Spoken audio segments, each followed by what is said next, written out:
আসসালামু আলাইকুম বন্ধুরা, আজকে ভিডিওতে আমি দেখাবো আপনার ফোনে আপনি এমন একটা সফটওয়্যার ব্যবহার করবেন যে সফটওয়্যারটা ব্যবহার করলে আপনার ফোনে কে কি চালাচ্ছে না চালাচ্ছে, কোথায় ঢুকতেছে না ঢুকতেছে সমস্ত কিছু আপনি একাই বুঝতে পারবেন। আপনি ছাড়া আর কেউ কিন্তু বুঝতে পারবে না। তো এই জিনিসটা আসলে কিভাবে করবেন, তো এই জিনিসটা করতে হলে ছোট্ট একটা অ্যাপ্লিকেশন লাগবে। তো অ্যাপ্লিকেশনে দেখতে পাচ্ছেন যে এক্স ক্যামেরা রেকর্ডার। তো অ্যাপটার রিভিউ দেখতে পাচ্ছেন যে অ্যাপটার রিভিউগুলো অনেক ভালো আসতেছে, মোটামুটি রিভিউ অনেক ভালো দিছে, 5 স্টার 4 স্টার অনেকে রিভিউ জানাইছে। আমি তো সিওলে গিয়ে দেখাচ্ছি আপনাদেরকে, দেখতে পাচ্ছেন যে এখানে 5 স্টার দিছে। 5 স্টার মানে একদম বেস্ট, তার কাছে ভালো লাগছে। 4 স্টার মানে বেস্টের থেকে একটু কম। তো এখানে আপনারা রিভিউগুলো দেখে নেবেন যে আসলে অ্যাপটা মোটামুটি অনেক ভালো কাজ করে, অনেক ভালো সার্ভিস দেয়। তো হতে পারে দুই একজনের কাছে স্বাভাবিক খারাপ লাগতে পারে। যাই হোক, আপনারা অ্যাপটা ইনস্টল করে নেবেন। তো ইনস্টল করার পরে এখান থেকে ওপেন অপশনে ক্লিক করবেন। তো ওপেন অপশনে ক্লিক করার পরে এরকম ইন্টারফেস শো করবে। তো দেখতে পাচ্ছেন এরকম আপনাদেরও ইন্টারফেস শো করবে। এখান থেকে জাস্ট আপনারা সেটিং আইকনে ক্লিক করবেন। সেটিং আইকনে ক্লিক করার পরে এখানে অনেকগুলো ইন্টারফেস শো করবে। এখানে আমি সব কিছু একটা একটা করে বোঝাই দিব নি ইনশাল্লাহ। তো আপনারা এখান থেকে জাস্ট স্টার লিস্টিং, তো এখানে আপনাদের কোনো কাজ নেই, এটা ব্যাক করবেন। তো এরপর হচ্ছে আপনারা এখানে ক্লিক করবেন। এখানে ক্লিক করে আপনারা আইকনগুলো চেঞ্জ করে নিতে পারেন। তো এখানে দেখতে পাচ্ছেন চেঞ্জ আইকন, তো এখানে আইকন আমি চেঞ্জ করে নিলাম। তো আপনারাও চেঞ্জ করে নিতে পারেন। দেখতে পাচ্ছেন যে আমার আইকন কিন্তু এখানে চেঞ্জ হয়ে গেছে।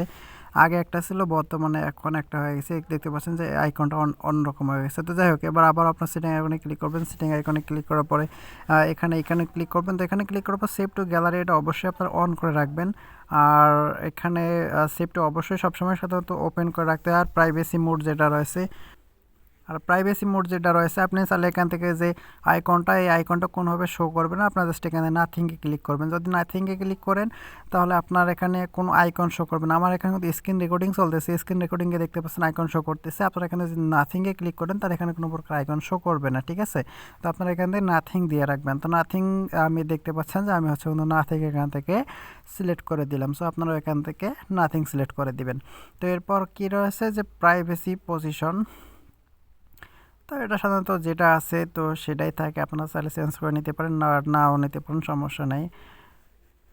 তো ব্যাক করবেন। এরপরে ব্যাক করার পরে দেখতে পারবেন যে ক্যামেরা অ্যান্ড ভিডিও। তো এখান থেকে মূল জিনিস যেটা রয়েছে আমি দেখাচ্ছি যে ক্যামেরা টাইপ আপনারা সামন ক্যামেরা দিয়ে ভিডিও করবেন নাকি পেছন ক্যামেরা দিয়ে ভিডিও করবেন। তো এখান থেকে সেটা দেখাবে, আপনারা অবশ্যই সামন ক্যামেরা দিয়ে করবেন।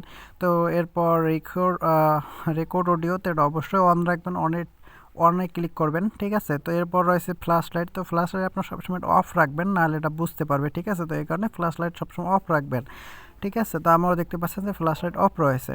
তো এরপর ভিডিও কোয়ালিটি, আপনারা এখান থেকে ভিডিও কোয়ালিটিতে ক্লিক করে এইচডি করতে পারেন, FHD অর্থাৎ ফুল এইচডি করে নিতে পারেন, ঠিক আছে।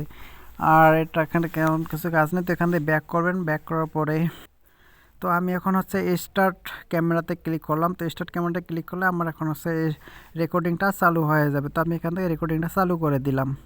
দেখতে পাচ্ছেন আমার রেকর্ডিংটা কিন্তু চালু হয়ে গেছে, ঠিক আছে। আমি এখন স্টার্ট দেখতে পাচ্ছেন না, এখানে আমি যে রেকর্ডিং করতেছি শুধু হচ্ছে সেই রেকর্ডিংটা দেখাচ্ছে, স্ক্রিন রেকর্ডিং দেখাচ্ছে। কিন্তু আমার যে ভিডিওটা রেকর্ডিং হচ্ছে সেই রেকর্ডিংটা আসলে অন্য কেউ বুঝতে পারবে না। তো আমি এখান থেকে স্টপ ক্যামেরা করে দিলাম। তো স্টপ ক্যামেরা করে দেওয়ার পর এখন হচ্ছে আমি গ্যালারিতে যাবো। আসলে মূলত গ্যালারিতে যাওয়ার পর দেখবো যে আসলে ভিডিওটা মূলত কেমন হয়েছে, ঠিক আছে। তো এখানে কিন্তু ইতিপরে আমি একটা ভিডিও করছিলাম, তো এখানে দুটো শো করতেছে। এখন বর্তমানে যে ভিডিওটা শো করলাম তো আমি সেটা আপনাদেরকে দেখা যায়, আপনারা তাহলে এখান থেকে রিমুভ করে দিতে পারবেন। সো ধন্যবাদ সবাইকে।